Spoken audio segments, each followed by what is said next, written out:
Hello everyone, welcome you all. आज का video lecture है ग्रेविटेशनल एक्सेलरेशन पर, और जिसे हम एक्सेलरेशन ड्यू टू ग्रेविटी भी कहते हैं।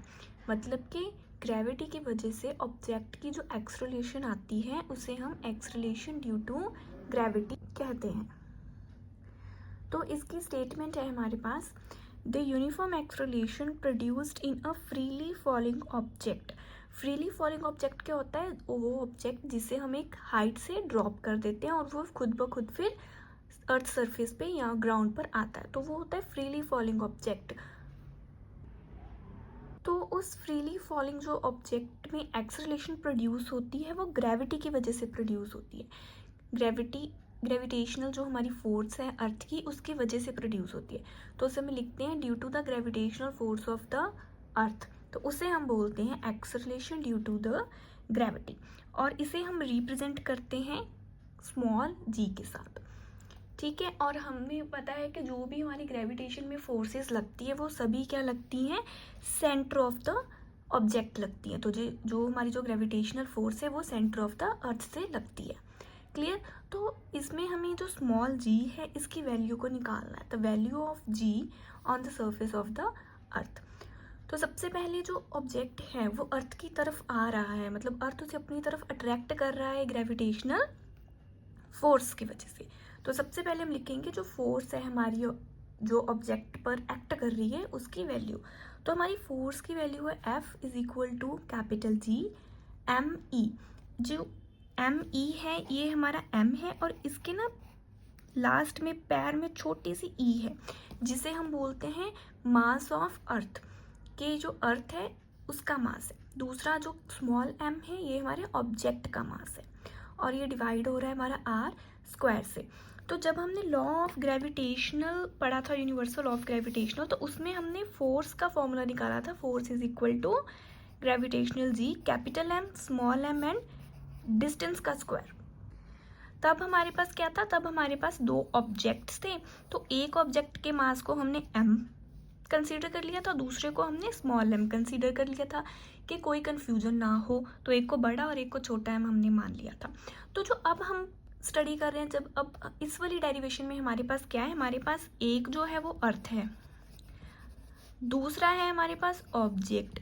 तो इस बार हमने क्या किया, जो मास था उसे हमने अर्थ का मास लिखने के लिए ऐसे लिख लिया। तो दूसरा ऑब्जेक्ट का मास हमारा सिंपल है, तो इसलिए ये हमारा G M E और M हो गया। तो उसमें जो हमारी दोनों ऑब्जेक्ट्स में डिस्टेंस था वो D था, तो D का स्क्वायर हो गया। तो अब जब ऑब्जेक्ट है वो क्या है? On the surface of earth है। तो इसे समझो कि मान लो ये हमारा अर्थ है और जो ऑब्जेक्ट है वो सरफेस ऑफ द अर्थ पड़ा है ये। तो जो हमारा फोर्स है हमारी अट्रैक्शन की, वो कहाँ से लगनी है? सेंटर से। तो अगर हम centre of the earth object तक जाएंगे तो ये हमारा रेडियस होगा सर्कल के अकॉर्डिंगली। तो जो डिस्टेंस है वो रेडियस का स्क्वायर है। क्लियर? तो हमने लिखा भी है कि जो m ही है वो मास ऑफ अर्थ है, स्मॉल m ऑब्जेक्ट का मास है, जो r है वो रेडियस ऑफ अर्थ है। होप आपको ये सब बहुत अच्छे से क्लियर होगा।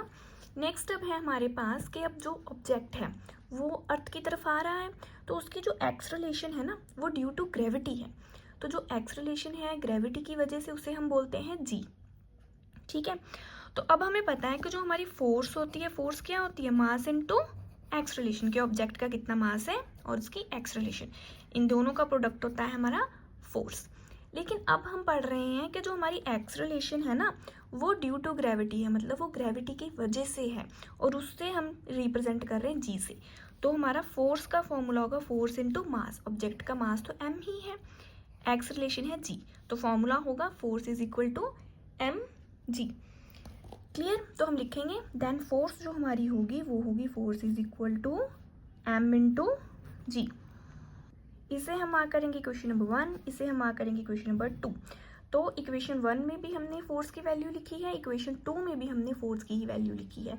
तो अब नेक्स्ट हम इन दोनों इक्वेशन को इक्वल में रखेंगे, मतलब इक्वेट करेंगे।